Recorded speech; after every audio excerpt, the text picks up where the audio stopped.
O capítulo 20 de Deuteronômio apresenta orientações sobre a conduta em situações de guerra.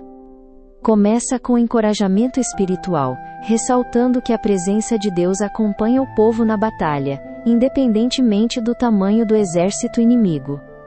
Em seguida, estabelece normas práticas sobre quem deveria se afastar do combate, e como proceder diante de cidades inimigas, trazendo uma perspectiva que equilibra a ação militar, com princípios de humanidade. Quando vocês forem à guerra contra os seus inimigos, e virem cavalos e carros, e um exército maior do que o seu, não tenham medo, pois o Senhor, o seu Deus, que os tirou do Egito estará com vocês. Quando chegar a hora da batalha, o sacerdote virá à frente, e dirá ao exército: ouça, ó Israel! Hoje vocês vão lutar contra os inimigos. Não se desanimem nem tenham medo, não fiquem apavorados nem aterrorizados por causa deles, pois o Senhor, o seu Deus, os acompanhará e lutará por vocês contra os inimigos, para lhes dar a vitória. Os oficiais dirão ao exército: há alguém que construiu uma casa e ainda não a dedicou? Volte ele para sua casa, para que não morra na guerra, e outro a dedique. Há alguém que plantou uma vinha e ainda não desfrutou dela? Volte ele para sua casa para que não morra na guerra, e outro desfrute da vinha. Há alguém comprometido para casar-se que ainda não recebeu sua mulher? Volte ele para sua casa, para que não morra na guerra, e outro case-se com ela. Por fim os oficiais acrescentarão: alguém está com medo e não tem coragem? Volte ele para sua casa, para que os seus irmãos israelitas também não fiquem desanimados. Quando os oficiais terminarem de falar ao exército, designarão chefes para comandar as tropas. Quando vocês avançarem para atacar uma cidade, enviem-lhe primeiro uma proposta de paz.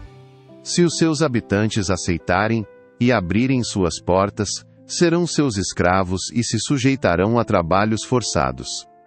Mas se eles recusarem a paz, e entrarem em guerra contra vocês, sitiem a cidade.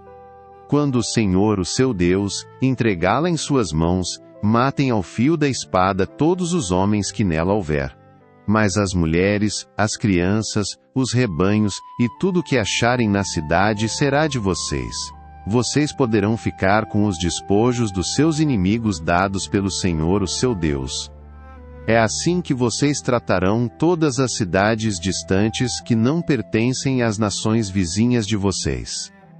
Contudo, nas cidades das nações que o Senhor, o seu Deus, lhes dá por herança, não deixem vivo nenhuma alma. Conforme a ordem do Senhor, o seu Deus, destruam totalmente os hititas, os amorreus, os cananeus, os ferezeus, os heveus e os jebuseus. Senão, eles os ensinarão a praticar todas as coisas repugnantes que eles fazem quando adoram os seus deuses, e vocês pecarão contra o Senhor, contra o seu Deus. Quando sitiarem uma cidade por um longo período, lutando contra ela para conquistá-la, não destruam as árvores dessa cidade a golpes de machado, pois vocês poderão comer as suas frutas. Não as derrubem, por acaso as árvores são gente, para que vocês as sitiem. Entretanto, poderão derrubar as árvores que vocês sabem que não são frutíferas, para utilizá-las em obras que ajudem o cerco, até que caia a cidade que está em guerra contra vocês.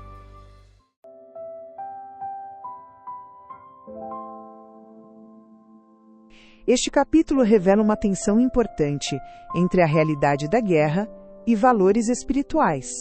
O temor é reconhecido como natural, porém a confiança em Deus é apresentada como fundamento maior.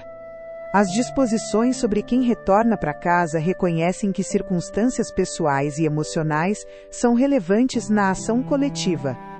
O encorajamento inicial do sacerdote ressalta que a vitória depende da presença divina, não apenas da força militar. As normas sobre preservação de árvores frutíferas indicam uma preocupação com sustentabilidade mesmo em contextos adversos. O texto convida à reflexão sobre como manter integridade moral e confiança espiritual nas dificuldades.